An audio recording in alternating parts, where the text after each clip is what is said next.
Hello everyone, कसे आहात तुम्ही सगळे? तर मी अपूर्वा तुमचं माझ्या चॅनलमध्ये स्वागत करत आहे.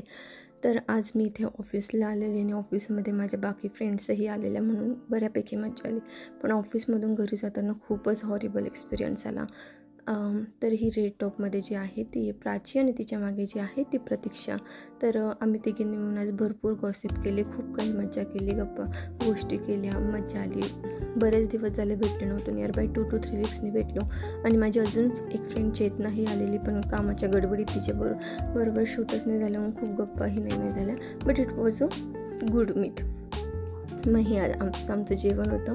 जेवणात शेवयाची खीर होती, मसाल्यातल्या शेवगाच्या शेंगा होत्या आणि मस्तपैकी मटकी होती. तर मला हा मेनू ऑफिसमधला बऱ्यापैकी आवडतो. त्यात लेमन राईस होता आणि सांबार होतं. नंतर आम्ही वॉक केला आणि मग इथे 3 वाजता खूपच झोप येत होती आणि थोडं रिफ्रेशिंग वाटावं म्हणून आम्ही कॅफेला ते घ्यायला गेलेलो.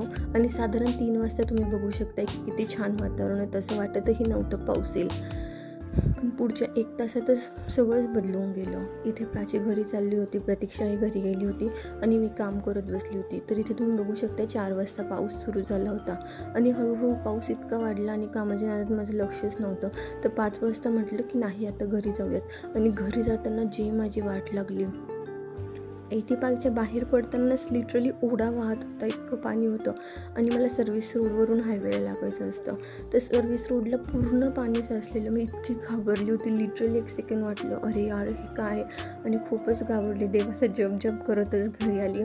पण नंतर इथे प्रशांतही आले होते, तर त्यांच्याकडे छत्री नव्हती, तर मी त्यांना छत्री द्यायला गेलेली. आणि नंतर जरा निवांत बसून मी चहा घेतला. आणि अजूनही काम संपले नव्हतं, कामाचं लोड बराच आहे इतक्यात. म्हणून मग मी घरी आल्यावरही नियरबाय 6:15 वाजले होते, काम करत होती. आणि माझी ही परिराणी इथे उठलेली, तर ती येऊन माझ्याकडे बसलेली.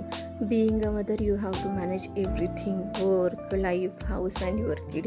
आणि या सेशन मला अशी येऊन चिटकते ना, तेव्हा खरंच मला खूप आवडतं. ती झोपेत होती आणि सकाळपासून भेटलं नव्हतं, तीही वाट बघत असते, मम्मा कधी येणार.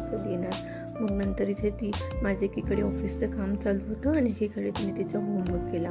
नंतर मग संध्याकाळी जरा रिलॅक्स बसलं होतं, तर तेव्हा मॅडमला केस मोठे करायचे होते आणि साडीसारखी ओढणी हवी होती. तरी ते हे तिचं डान्स अँड ऑल युज्युअल चालूच असतं. आणि हे ब्ल्यू स्कार्फ म्हणजे मोठी ओढणी. आणि यस म्हटलं, इतका स्ट्रेस झाला आहे त्या पावसामुळे आणि वर्कलोडमुळे, जरा निवांतपणा आणि छान मस्त खायचं आहे. तर मस्तपैकी रबडी आणि जिलेबी खाल्ली, खूपच मस्त मेनू झाला आणि दिवसाची शेवट गोडाने झाली. तर यस, असा होता माझा दिवस. Thank you for watching this blog. Bye.